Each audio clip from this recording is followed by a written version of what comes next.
Welcome to Pro Se Legal School. I'm Coach Neighbors, and in today's video, I'm going to kind of walk you guys through the journey that my foster kid is having. He placed his marriage dissolution in the public record about 3 months ago, and he has a stamped copy of it. And then maybe last week or sometime, he got email from the Judge Theisen's assistant, Miss Hunt, letting my foster kid's name's Rodney. So Mr. Coble received the email the night before he was supposed to have a status conference hearing on divorce proceedings that his ex, Kristen Hayes, filed. And she cheated on him. And, in the contractual agreement, once you cheat and break the contract, it's a wrap. The marriage is over. But the government set up all these hoops that you got to jump through and all. And so, that's fine. So we did the marriage dissolution, where you just fill out the paperwork with the required information on it. And you go down, you pay your $10 or $15 or whatever to have it placed on the public record. And originally I put this thing together for one of my sons several years back. And he went down the next day and pulled it up and looked on the computer, and it showed that his marriage dissolution was placed in the public record right next to the marriage license that you didn't need to have.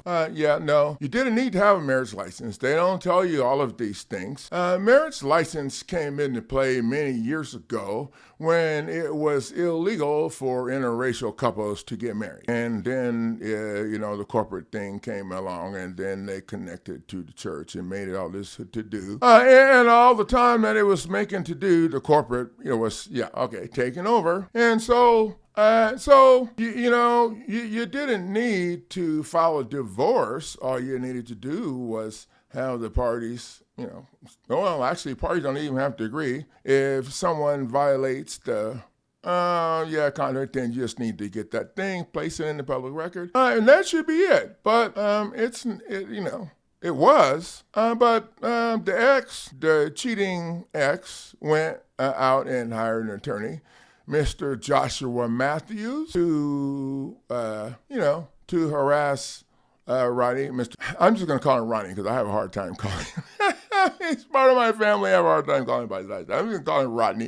So she hired an attorney to harass Ronnie, but she probably didn't tell the attorney that she went over to one of Rodney's properties and stole all of his half a side of beef that I split the other half with him. We split a half a side of beef, and she stole his half a side of beef. She probably didn't tell y'all about that. But anyway, she's a piece of work. So she hired Mr. Matthews to I don't know what she hired him to do. Okay, because Ronnie's never been served. He's never been served, and they sent him an email telling him he had a hearing. So I sent them a counterclaim.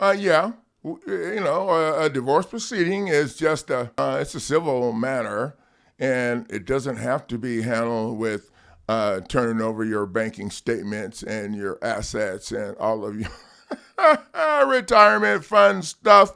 No, it don't have to go that way. I don't think. You can file a counterclaim right in it. Like Ronnie did, he filed a counterclaim for $5.5 million, and he added the state, he added the divorce judge, and the attorney that got hired. And now the reason we did this, because Ronnie already dissolved the marriage 3 months ago by placing that document that he bought on my website, winningcourtnow.com. And so that was a wrap. But the attorney has some other ideas. So we're going to look up Mr. Joshua Matthews here and just kind of take a look at his situation and see what he does. Okay, so Mr. Joshua Matthews Group LLC. So Mr. Joshua Matthews is just ignoring our marriage dissolution that's placed in the public record. Now, I'm thinking if the city employees that work in the court, the clerk, that's who does this, I think, I don't know. Whatever city employee does this, I would think that they wouldn't do it unless it contained all the legal requirements. I would think. I mean, I'm just going to assume, well, I know it had the legal requirements, but I'm going to assume that the city, is the reason why they placed it on the public record as we suggested. Now, here's Mr. Matthews' law group. Boy, big fancy website. So this is his number, no cost consultation. Oh, he does family law, business law, bankruptcy, criminal defense. Boy, he can do it all. And then there's a little bit of information about him. So, family law, that's really, family law. Let's click on that and see what that says. Oh, so he does divorce, military divorce, business interest, property division, child custody, child support, alimony, paternity, grandparents' rights, adoptions, domestic violence, legal separation, termination of parents, and annulment.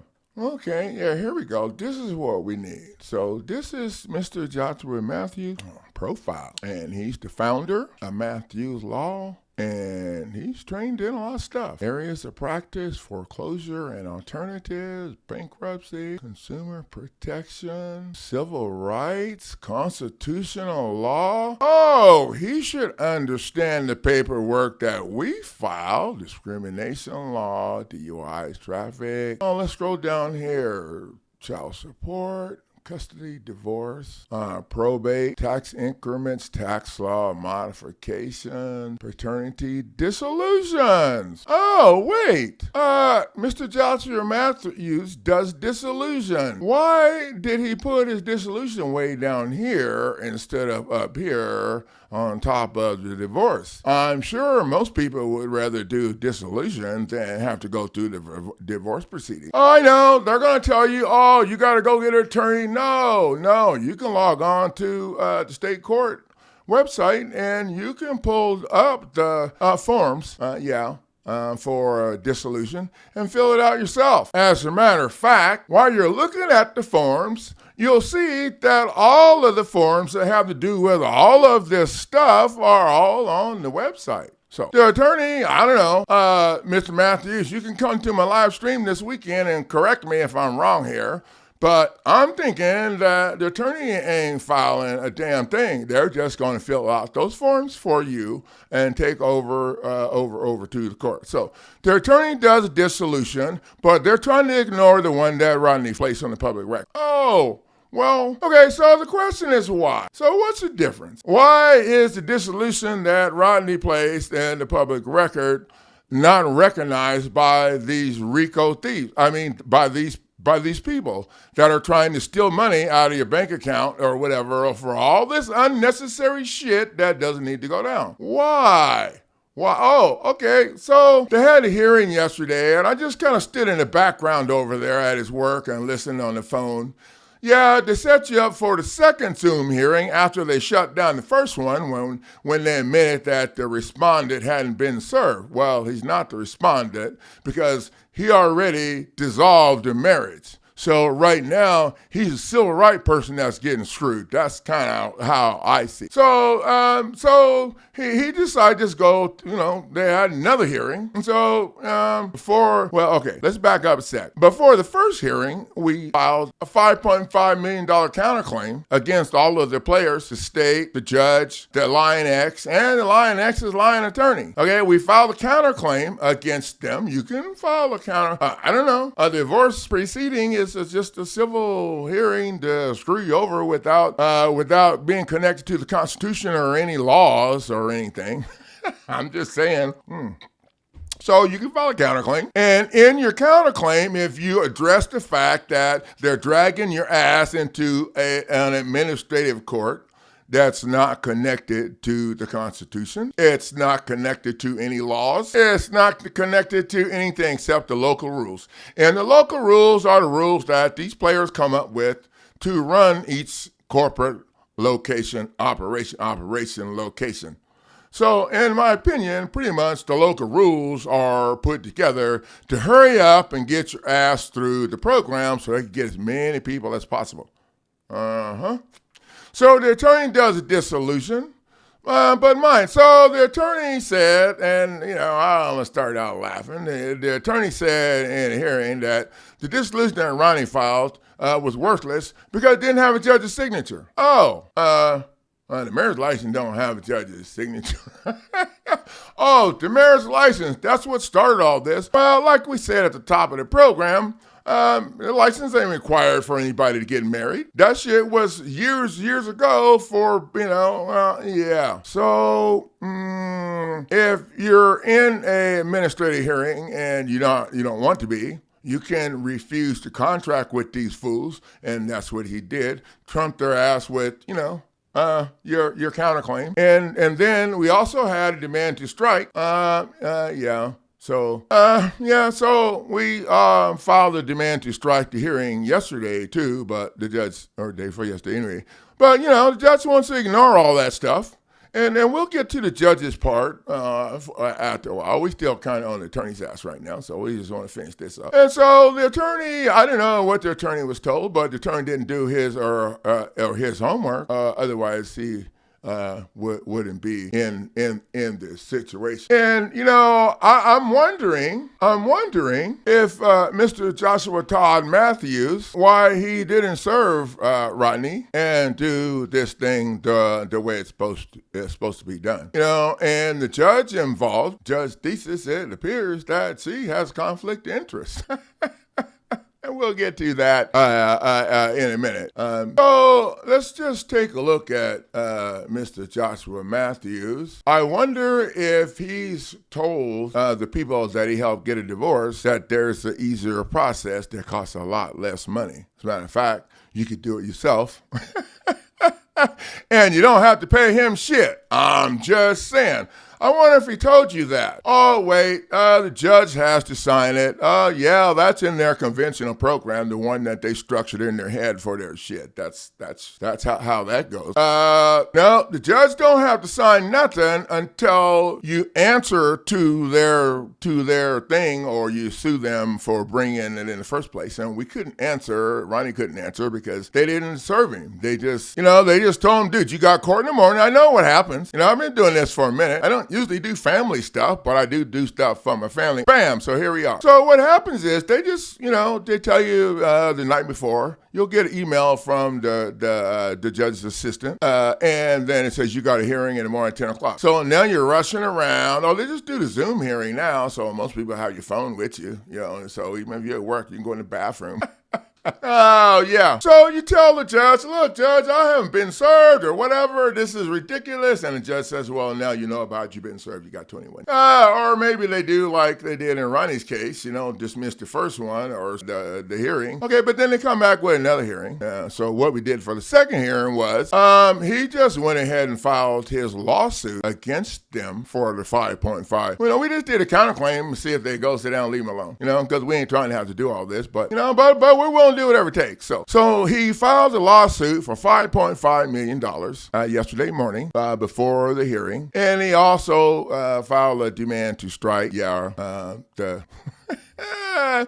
judge is in violation of federal law. The judge is not registered with FAR, and neither is the attorney, Mr. Joshua Matthews. So we're going to be filing a document to strike his divorce crap because he's not registered either. And they're both violating the Tucker's Act. So the Tucker's Act is a federal law that brings criminal liability to government players working under color of law. That's what she thinks she's doing when they violate your due process or you fit them in. And so that's part of our lawsuit too. So we learned how to bring criminal liability to the gate before we get to the 42 USC 1983 stuff. So that's so that lawsuit got filed yesterday morning. We haven't served everybody because they're rushing us around. Oh, but so we did. We'll get the people served. We'll get them served. I'm Ronnie's foster dad, so I'm kind of like, heading up the legal team here. And so where we are now is that he filed the lawsuit against the judge, against the state, against Mr. Matthews and his lying, cheating act. And they still want to have the hearing and want to talk some trash in the hearing that everything that he filed was rubbish, because it wasn't signed by a judge. Well, okay, so here's the thing from where I'm sitting. Their 14 days is up to respond to the counterclaim. So we're just going to file demand for summary judgment. And of course, since the judge is we added judge to their own stuff as a plaintiff and the attorney, and you can do that. There's no difference between adding the plaintiff onto the plaintiff's stuff than there is adding defendant onto anybody's stuff. So we've done that. And so now we're going to add Mr. Matthews to the demand to strike, because he is not registered with FARA, the Foreign Agent Registration Act, and we're going to move everything over to federal court. Yeah, I've done this before in 2017 with 3 $10 seatbelt tickets. Because here's the thing: when we're bringing some action against the judge for her failure to be impartial, for her failure to follow the Constitution, the one that she took an oath to uphold, and federal law. I don't worry about state statutes, because state statutes they're not valid laws. They're not valid laws because they don't have enacting clauses, they don't have titles, and they don't have a body. Those are the 3 things that the Constitution says must have or something to be a valid law. Without those 3 things, it's a policy. A corporate policy. I'm just saying. So that's where we're at. Mr. Joshua Matthews made a comment on the phone. He didn't know who I was. Some pros say something. No, dude, your ass know who I am. I've been communicating with your website. I'm pretty sure you know who I am. And so I'm the person in charge of this young man's legal team. He's a working young man. He don't have time to put up with your shenanigans. And I'm sure that's why you guys are doing this, because he don't have time. But I do. I got some extra time.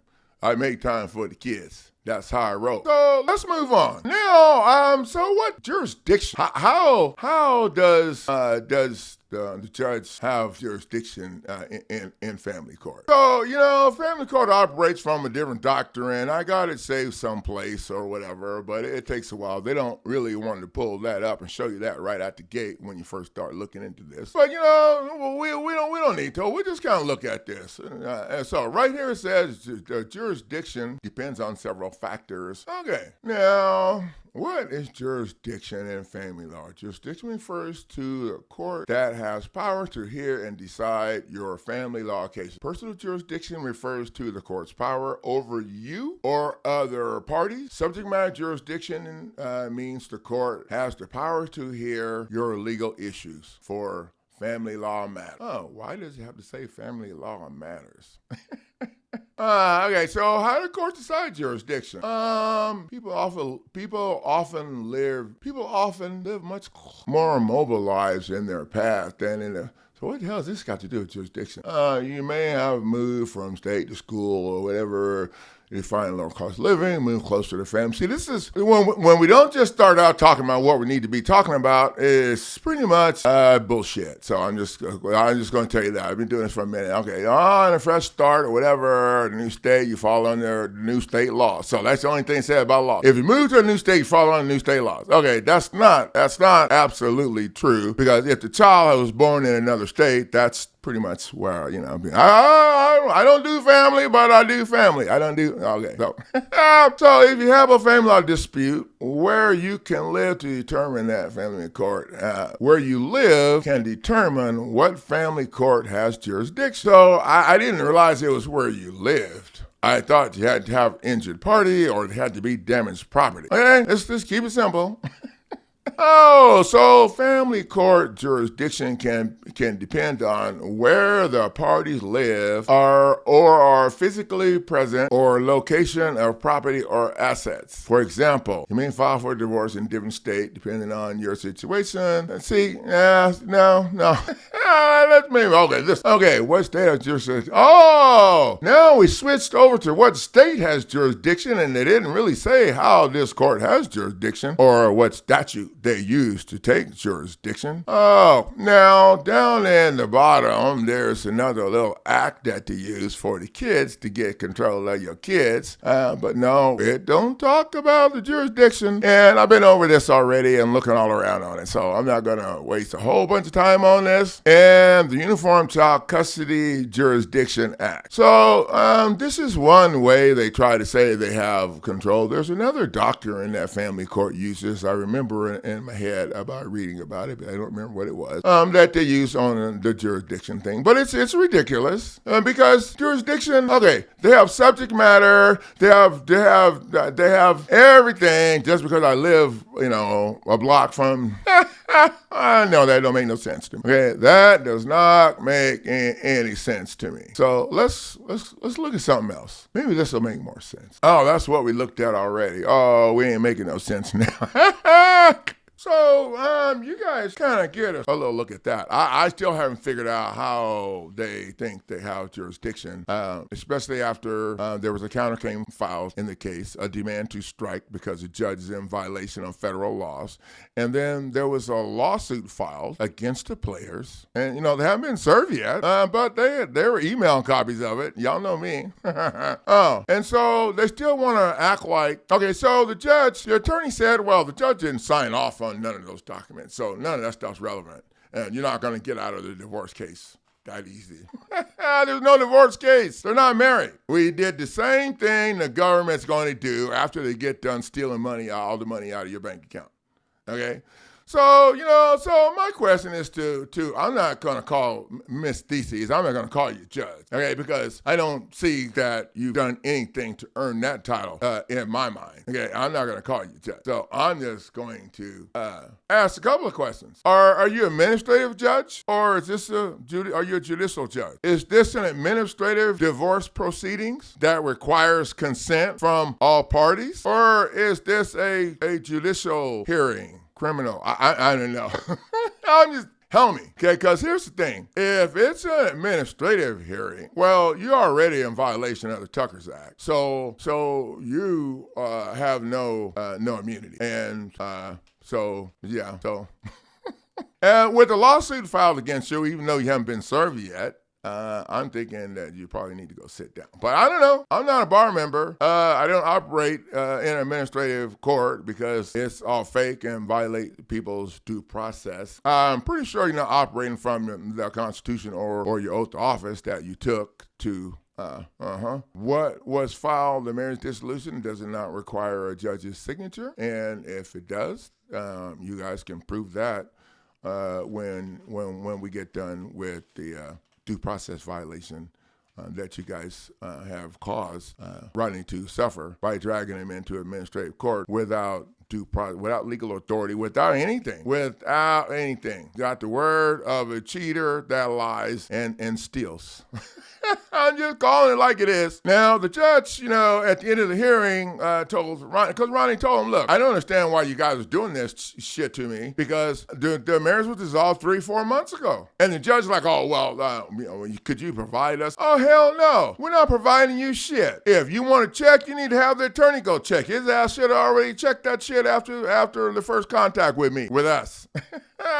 No, we're not providing a damn thing. We already provided you with what you're going to get, and that's the lawsuit in your face. Now, I'm already planning on moving over to federal courts. Y'all can play around all you want to. We just did it this way because now we don't have to pay $400 to get it moved. We can get it moved because the judge has conflict of interest once we add the judge to the lawsuit, and no other judge on state level up there can get in the middle of this because they would have conflict too. So, yeah. I'm going to direct our further correspondence to, the regional judge, the supervisor judge, or whatever, because right now, Judge Theisen, you've already stepped on everybody, and we're not going to sit here and let this continue. We're not going to sit around and tell, oh wait, you told him that you had to you told Ronnie that you had to take a look at his paperwork that he filed. Seriously?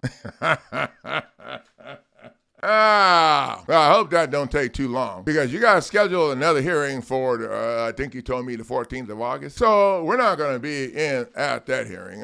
What y'all need to do is just email that shit to me when you guys are being stupid, and then I'll take care of it, because Ronnie's busy. He don't have time for this shit. He's a working man. Y'all see what he does? He's work hard. Okay, so, yeah, just email to me. I'm already going to move this whole thing over to federal court, but I'm not going to do it until I get done filing our our default judgment. I'll file a default judgment on the counterclaim, because y'all ass have 14 days to respond to that. You have 21 days to respond to the lawsuit that we filed yesterday, and I'm pretty sure you're not going to be able to respond. So I'm just going to put them both into my document that I'm going to use to move all this over to the federal court, so that we won't have to be dealing with these delays and all this stupid shit. And then you guys can figure out what y'all want to do. Now is not a good time to play dumb, Judge. I'm just saying, this shit should have been dismissed a long ass time ago. But you know what? We're not asking. We're going to have to strike some stuff and whatever and do that, but it's up to y'all to tap out and go sit your happy ass down. So that's where we at with. That's where I'm at with. So we're going to move forward and get this thing rolling over in the federal court, because I already know how this is going to go. Just like it's going, y'all have stalling and playing dumb. So thank you guys for the value of sharing your time. Stay close. Stay close. You know, make sure you click that bell down there so you get notification when it's time to rock and roll. Because I don't know. Things about to get ugly over here. We're also going to file a temporary restraining order, and we have a temporary restraining order to block the judge from interfering, since we filed a lawsuit against her. And we're also in the temporary restraining order going to block the entire state of Kansas from receiving federal funding. So here's how that goes. The separation clause in the Constitution mandates that if the states violate the state citizens' due process or Fifth Amendment, the state does not qualify for federal funding. And so, yeah, we added all with that, so that's pretty powerful. And I know. So you attorney people think that, the judges, y'all got in my pocket, we got it. But see, in the non-convention program, I'm going to outline to you how this goes, okay? Because it's going to be up to you to make the call. But I'm going to outline to you how it goes. As soon as the judge objects to anything, we're going to sue the judge for $100 million. We're going to sue the judge for $100 million, because the judge is not going to provide a fact of findings and a conclusions of law, which means that you have zero shit for an appeal. And that's because you're in administrative court, and the judge can't provide a fact of findings and a conclusions of law, especially if they're already violated. If they already violated you and hauled your ass into their hearing without even serving you. And then when the judge was informed that the person hadn't been served, the hearing, and then they have the hearing again. The person still hadn't been served. Oh, it ain't hard to serve him. He works a block from the damn courthouse. And I already told him, if they got something to serve you, take it. Because we already got a plan for that shit. So it ain't like he's hiding or dodging, or maybe somebody just lying. I think liars would steal people's meat out of their freezer when they're gone. All of it. And then she wondered why she got to take the ass whooping that she's taking right now. And then the attorney, So, it's in my opinion that the attorney's number one job is to protect it. And so I don't see that happening here. Because we're not going to sit down there. We're not waiting until the 14th of next month for shit, as you guys can see. You guys will get something first thing Monday morning. I'm pretty sure Ronnie will be, I don't know. He's out of town right now. I'm not sure when he's going. Y'all will get something as soon as the man get back to town, because I'll have it ready for you. And, if you have any ideas about how we can work this problem out, y'all just shoot me an email. Thank you. Thank you guys for the value of sharing your time. See you in the next video.